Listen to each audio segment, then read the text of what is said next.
फेल्डवे Diablo से पराजित होने के बाद स्वर्ग हेवंस में लौट आया है। वह राहत महसूस कर रहा है, लेकिन उसकी बॉडी पूरी तरह से डस्ट में बदल जाने के कारण अभी भी दर्द में है। वह जानता है कि उसे ठीक होने में समय लगेगा, इसलिए उसे बस समय खरीदना है। एवराज के निचले दुनिया में होने के कारण टेंसुकाकू को तोड़ना लगभग असंभव था और फेल्डवे यहां आराम करके वापसी की उम्मीद कर रहा था। डियाब्लो की ताकत अप्रत्याशित थी, लेकिन फेल्डवे को विश्वास है कि अगली बार वह जीतेगा, क्योंकि उसने डियाब्लो की लड़ने की स्ट्रेटेजी सीख ली है और यूकी के युद्ध शैली को देखकर अपनी लड़ाई में टेलीपोर्टेशन को शामिल कर लिया है। हालांकि फेल्डवे को अभी भी डीमन लॉर्ड रिमुरु की चिंता है। वह भयानक स्लाइम समय स्थान स्पेस टाइम के अंत के दूसरी तरफ से भी लौट आया है, जिसका मतलब है कि time space leap shock wave सोननस्टन क्रोनोसोल्टेशन अब रिमुरु पर काम नहीं करता है। फेल्डवे निराश होकर अपने सिंहासन की ओर बढ़ता है। वहां उसे एक अप्रत्याशित मेहमान मिलता है, डिनो, जो सिंहासन पर लापरवाही से बैठा है। उसके साथ पिको और ग्रेसिया भी हैं। डिनो बताता है कि वेगा हार गया है और जेगियन ने जेरानस, जो इंसेक्ट किंग था, उसको हरा दिया है। फेल्डवे यह सुनकर स्तब्ध रह जाता है। डिनो इस बात पर जोर देता है कि जेरानुस को डियाब्लो ने नहीं बल्कि जेगियन ने हराया था। फेल्डवे को एहसास होता है कि रिमुरु के अंडर के लोग उसकी अपेक्षा से कहीं अधिक खतरनाक हैं। डिनो फिर गंभीर हो जाता है और फेल्डवे से पूछता है कि क्या वह जानता है कि यहाँ रखी गई होली रेलिक्स गायब हो गई हैं। फेल्डवे पीछे मुड़कर देखता है और पाता है कि सेयांडो का दरवाजा जो बेसमेंट की ओर जाता है, और वह तो टूट चुका है। सेंदो में स्टार किंग ड्रैगन वेल्दनावा और उसकी पत्नी प्रिंसेस लुसिया के पवित्र अवशेष रखे थे, जिन्हें एक आर्क ऑफ द कोवेनेंट में सुरक्षित रखा गया था। फेल्डवे भी इस जगह को सुरक्षित बनाने में मदद की थी और उसने अपनी असली पहचान भी यहीं रखी थी। फेल्डवे पूछता है, इवाराजे? डिनो तुरंत जवाब देता है कि यह और कोई नहीं हो सकता।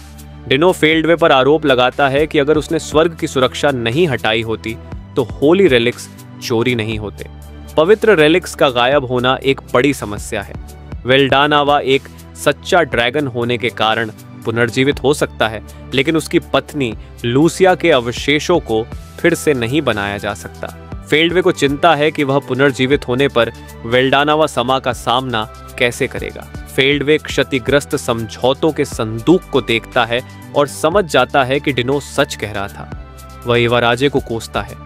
डिनो सवाल करता है कि क्या यह संभव है कि फेल्डवे के मेन बॉडी में वापस आने तक यह जगह सुरक्षित थी और अवशेष उसके बाद गायब हो गए। वह पूछता है कि क्या वेल्डानावा समा पुनर्जीवित हो गया है। डिनो का मानना है कि दरवाजा अंदर से तोड़कर उड़ा दिया गया लगता है, जिससे यह संभावना बनती है कि वेल्डानावा पुनर्जीवित हुए होंगे और बेस वर्ल्ड में लौट आए होंगे। फेल्डवे इस विचार को असंभव कहकर खारिज कर देता है, ये मानते हुए कि अगर ऐसा होता तो वेल्डानावा खुद को सार्वजनिक क्यों नहीं करते और फेल्डवे पर हमला क्यों नहीं करते, जो मिलिम का उपयोग कर रहा था। लेकिन अब यह संभावना है, या शायद इवाराजे ने वेल्डानावा और लूसिया के पवित्र अवशेषों को खा लिया होगा।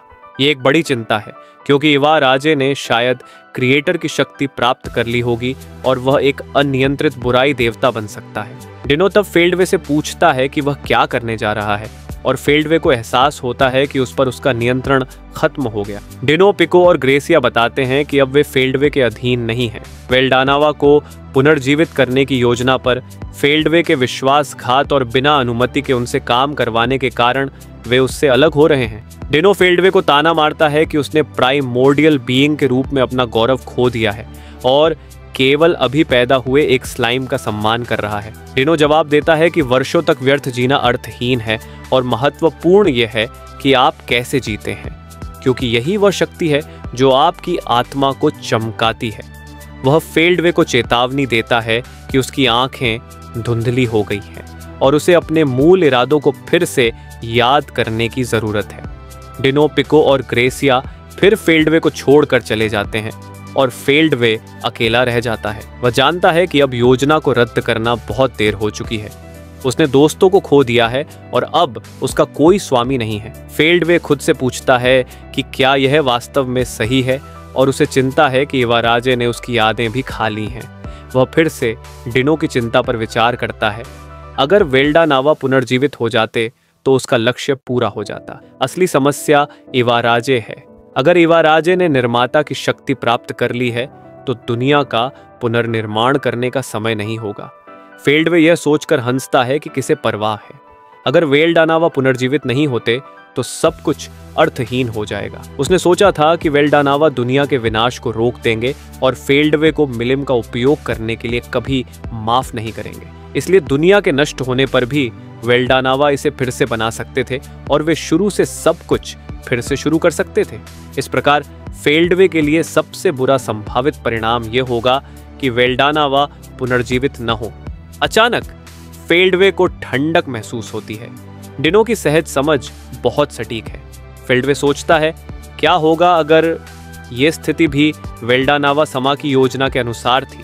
फेल्डवे को देर से एहसास होता है कि उसने कभी अपने लॉर्ड की इच्छा पर विचार नहीं किया था। फेल्डवे पूछता है, वेल्डानावा समा का सच्चा इरादा क्या है? उसकी फुसफुसाहट पूरे स्वर्ग में गूंजती है, लेकिन वहां कोई नहीं है जो जवाब दे सके।